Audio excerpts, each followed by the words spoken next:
Friday, Alex Politz's Secret Italy at 8 on Pearl.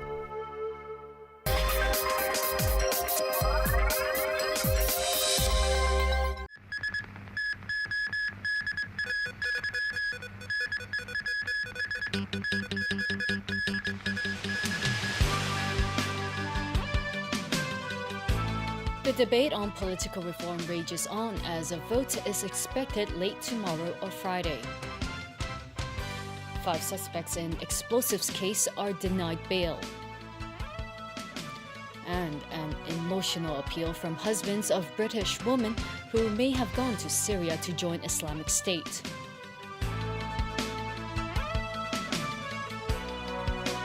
Good evening.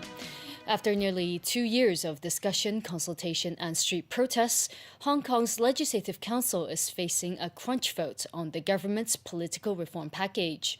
The debate on the blueprint kicked off today, but no vote was taken as government and legislators crossed swords and stood their ground. Xiao De Silva reports. In its opening remarks, the government's political reform task force was combative. Despite contradicting poll results, Chief Secretary for Administration Carrie Lam led the charge, describing how her team put together a proposal that gathers support from the majority of the public. This is clearly reflected in a lot of opinion polls that Hong Kong people would like to the LegCo to support the proposal. So I hope that members, especially those who always say that public opinion is important, that is the Democrats, to actually act on their words and reflect the public's views. In a last-ditch attempt to win over potentially undecided legislators, Secretary for Justice Rim Kee-yoon rebutted claims that the government's reform proposal is a done deal. He argued instead that it would open the door to Hong Kong's rapid democratization, ultimately leading to the election of all LegCo members through universal suffrage in 2020. Fake democracy! Fake democracy! No, no, no! No, no, no! Pan-Democrats were unfazed by Yoon's promises. I would respectfully ask the Secretary for Justice to shut up. This is not a legal question.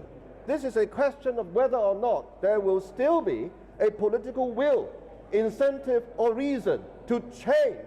Once we have pocketed this thing, there will be no reason for the Central People's Government or the SAR government or the vested interest to change at all. Both outside and inside the chamber, one after the other, Pan-Democrats made the point that they will not support a reform proposal that would cloak an undemocratic leader with a veil of legitimacy.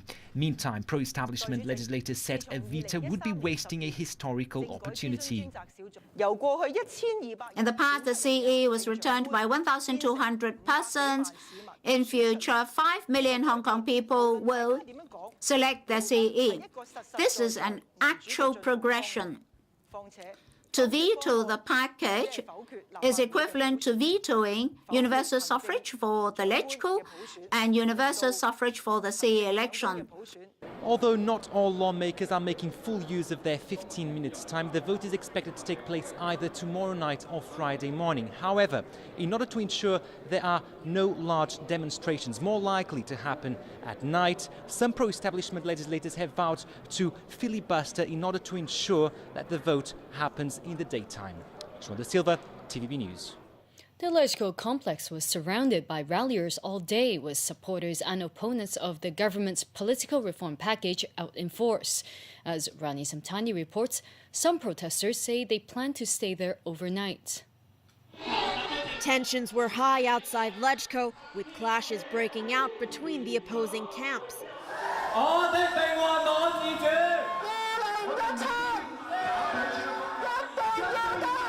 Hundreds of protesters braved the sweltering heat, occasionally chanting slogans while listening to a live broadcast of the meeting.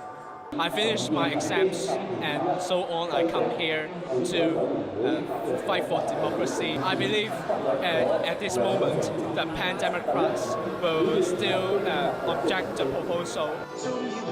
Members of the Alliance for Peace and Democracy, Defend Hong Kong campaign and Hung Hee Kuk were among those gathered around Tamar Park and the LegCo complex. As both supporters and opponents of the government's political reform package gathered here outside the Legislative Council complex, LegCo security staff divided the demonstration area into two sections. They set up 2 layers of barricades to prevent clashes between the rival groups. But that didn't stop heated exchanges in the afternoon and evening.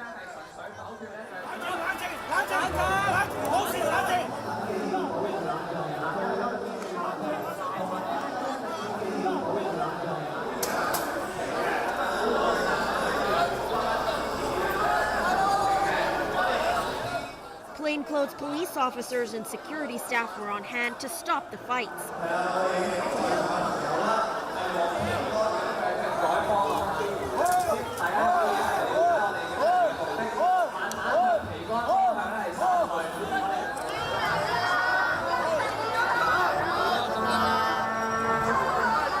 At 5 p.m., a 17-year-old boy was arrested on the Tinmay Avenue Bridge for possession of dangerous weapons, reportedly 2 9-inch folding knives.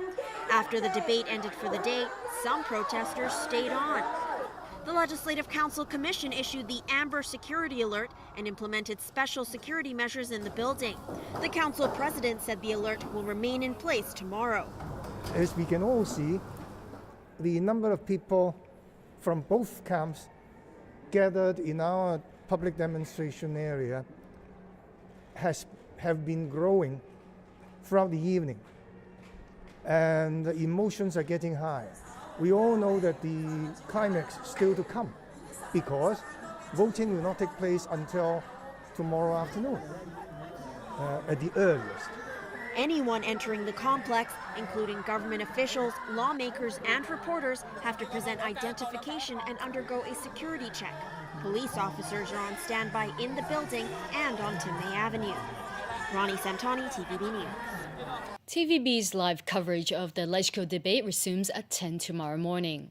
In other news now, 6 suspects in the Sai Kung explosives case appeared in court today. 5 of them were denied bail. The prosecution says one of the defendants admitted that all 6 of them are members of a local group called the National Independent Party. Dainto reports. The police brought the 1 female and 5 male defendants to Kwun Tong Magistracy this morning. They've been charged with 1 count of conspiracy to cause an explosion. No plea was taken today. The prosecution said the defendants illegally and with malicious intentions made explosive devices between May 27th and June 14th. They're accused of plotting to detonate these devices, which could endanger lives or cause serious damage to people's property, a crime carrying a maximum penalty of 20 years in prison. The 6 defendants are aged between 21 and 34. One of them, Rizzi Pinelli, is Italian by nationality and works as a computer technician. Another is a construction worker, while the others are unemployed. The prosecution said the female defendant, Serene Chan, had admitted to police that all 6 of them are members of the National Independent Party. Chan's lawyer said she only played an intermediary role in the case, selling chemicals for a businessman to Pinelli for a $20 commission. The police earlier reported finding 2 liters of chemicals that can be used to cause explosions in Pinelli's home. Another defendant, Manting Lok, has admitted to having entered the abandoned Asia Television studio in Ho Chung, Sai Kung, on May 27th. He cooperated with police in reenacting his entry at the scene yesterday. The magistrate adjourned the case until July 22nd. Chan was granted $20,000 bail, but the remaining 5 men were remanded in custody. 4 other people arrested in connection with the case have been released by police on bail as investigations continue. Diane To, TVB News. Close to 2,000 Cathay Pacific pilots have launched a Work to Rule campaign over duty roster arrangement disputes. The pilots' union at Cathay says the Work to Rule action began early this month.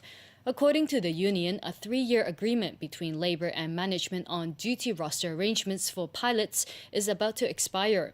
The pilots are not happy. Management is planning changes which would give it absolute power over the staff's duty roster. Cathay says it will do its best to ensure the airline's normal operations and will keep communication lines open with the union. South Korea has reported another death related to Middle East respiratory syndrome.